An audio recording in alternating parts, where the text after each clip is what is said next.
out here.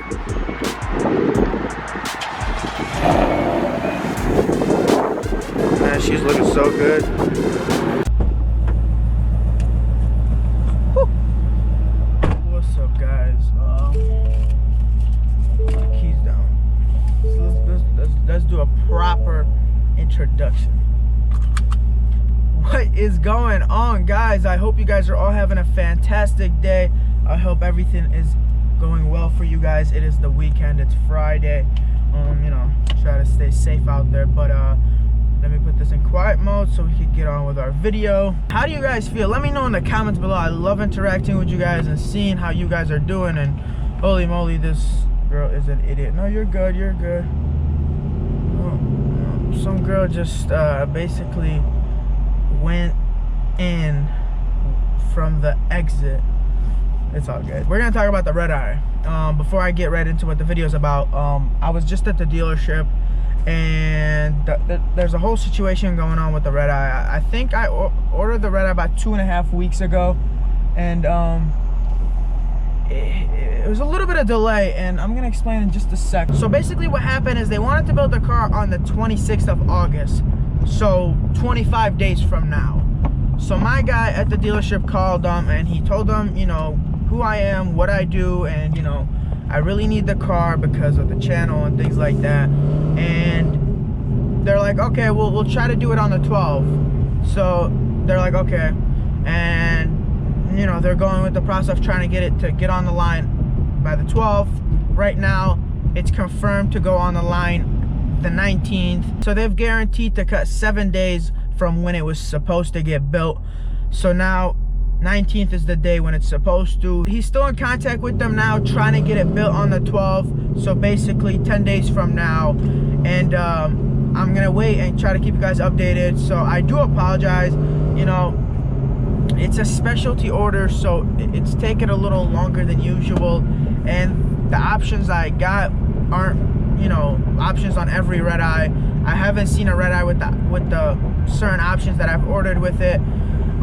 So I know it's very annoying. It's worse on me too, because I just need the car here. You guys don't understand how much my channel has been hurt ever since my Hellcat got stolen. I mean, it put my channel in a drought, and it just like it I don't know, man. It just, the channel isn't doing as well because there isn't the car that started this channel is no longer here, and it's not in any of my control. But no, I went to try to get the red eye, and we're just waiting now. So he said once it gets on the line with everything, a week after that it should get here, because they come from Canada and they got to go through customs and everything. So let's say it gets built on the 12th, I'll have it on the 19th. But right now they're guaranteeing me that it will get built on the 19th, but he's still trying to get it built on the 12th. So I do apologize again, but that was an update I wanted to get out of the way. But another thing I want to talk about is the demon that burned. I'm going to show you guys a little clip if you guys didn't check the entire video. If you go back to my last video, you can check the entire video. It's more into detail of what's going on if you're kind of confused on what exactly happened. It's a whole video that literally shows what happened from the beginning all the way to the end. So if you want, check that out.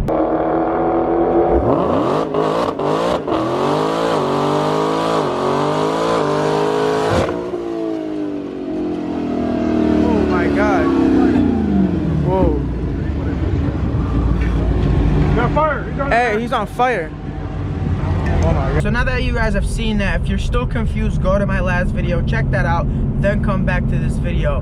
And I read a few of the comments. There was a lot of people that were not on the owner of the demon's side, okay? I seen a lot of comments, and you know, I disagree with a lot of comments. Basically, what is happening exactly in the video, I'm gonna kind of try to explain to you guys so you guys can fully understand. The car caught on fire from the bottom. So when he did the burnout, caught on fire from the bottom. You as a driver sitting in the driver's seat, you're not gonna see that because it's under the car. You're not gonna see that the car has, you know, caught on fire a little bit from the bottom. So a lot of comments were saying, why did you stay in the car? Well, because he didn't know that the car was on fire. If you don't know the car was on fire, then there's no reason to get out of the car. And a lot of people were saying the owner had an attitude, things like that. Well, let me just explain what exactly happened all the way into where the owner of the Demon had an altercation, a verbal altercation with the worker. Basically, burnout happened, fire, boom. The worker came and started yelling at the guy, basically saying, turn it off, right? So he kept saying, turn it off, turn it off. The owner is trying to turn the car off. It wasn't working. If you guys don't know, somehow gets have electrical issues with turning it off, especially when the car's on fire now. At this point, maybe it burned a wire that controls that, or something must have happened to the point, because why would the owner not want to turn off the car? Like, it's pure common sense, and I know common sense isn't so common, but why would the owner not want to turn off the car? Like, at that point, he's trying to save his $100,000 car that's worth more than that because it's a limited car. So why would he not want to turn it off? Like, use common sense. There has to have been something going on that he wasn't able to turn it off. So the worker didn't think that far ahead and just started yelling at him. Then the worker started walking to the driver's side and he says, turn the effing car off. Right there is where it all began. I don't know how you guys deal with disrespect, but that was a disrespectful statement. Like, the guy's car just broke and you're over here swearing at the owner. And like I said, you're a grown man disrespecting another grown man. Any person at that situation would have got out and beat the bricks off of him, okay? Because you don't have the right to disrespect him at all. I don't know. When I read the comments, a lot of people were not on the owner's side, and I don't know how you guys deal with disrespect, but if a grown man is disrespecting another grown man, then you get dealt with. But the owner kept his cool and remained very calm. I'm not sure how he did it, but the owner was very calm. I've never seen anyone that calm during a situation like that. So you got to give props to the owner. The owner got out and he kept saying the car won't turn off. Stop yelling at me. Like, why are you yelling at me? What it's not my fault that this happened. The worker goes, then we're gonna watch it burn down then. The owner goes, then let's watch you get burned down. And the owner at that situation was very emotional because he's watching his car burn down while the guy is trying to argue and yell at him for absolutely no reason. The worker's job is simply to turn the fire off. You're the safety guy. You get in there and get the situation controlled. That's your only job, okay? Imagine if your house is burning down and a firefighter comes in there and starts yelling at you. Starts yelling at you to get out and tries to tell you things like, yo, open that door. Because the worker asks the owner of the Demon to pop his own hood and open the hood. You are the guy in charge of the situation now. It doesn't make sense. Just try to have some common sense with understanding what I'm saying. It's simple. If a firefighter came to your house and starts yelling at you and disrespecting you because your house is on fire, that's the same thing of what just happened there with the car. So after all that, the worker kept watching the car burn and burn and burn, and many minutes passed. A good 3 minutes passed, okay? The entire bottom was on fire, and it got all the way to the hood, and that's catching off fire, and it got to the point where you could see the fire now, going through the hood, and at that point, the hood still hasn't been opened, and you guys should have just seen how rude this worker was. I mean, he was just so disrespectful.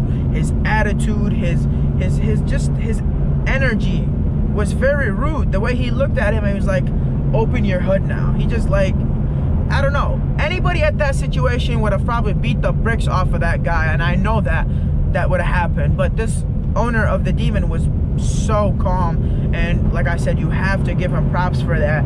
And basically what happened is they let his car burn down. They could have controlled that situation, and instead they escalated it, and now the car is worthless. The car is no good. Every part of it is burned, and I don't think that can ever be a car that can be driven on the road. It's most likely a salvage title car. The car has lost its entire value, and it's all because of egos. The guy was disrespectful, and because of his ego, that he thought the owner of the Demon was being rude when the owner of the Demon was being very calm. He let that get in the way, and then he let the car just burn. And you know, if you guys are still confused, go watch my last video. You guys are gonna really understand where I'm coming from, because a lot of people can speculate and say how they would you know, deal with a certain situation. But when you're in that situation and your $100,000 car is getting burned down and the people in charge are doing nothing about it, then let me know how you would deal with that. Because it's different when you are in the situation or when you're just online typing away your thoughts of what you would do. And I know there's definitely going to be some consequences, you know, for the people of the track and all that. So I've talked to the owner of the Demon, and I'm going to keep you guys updated with everything that is gonna go on, because it's not over. It's not over. But that's all I got for you guys. I hope you guys have an awesome weekend. Please be safe. Don't drink and drive. Don't do anything stupid, and just think before you act. Have an awesome day, and I'll see you guys on the next one. Peace out.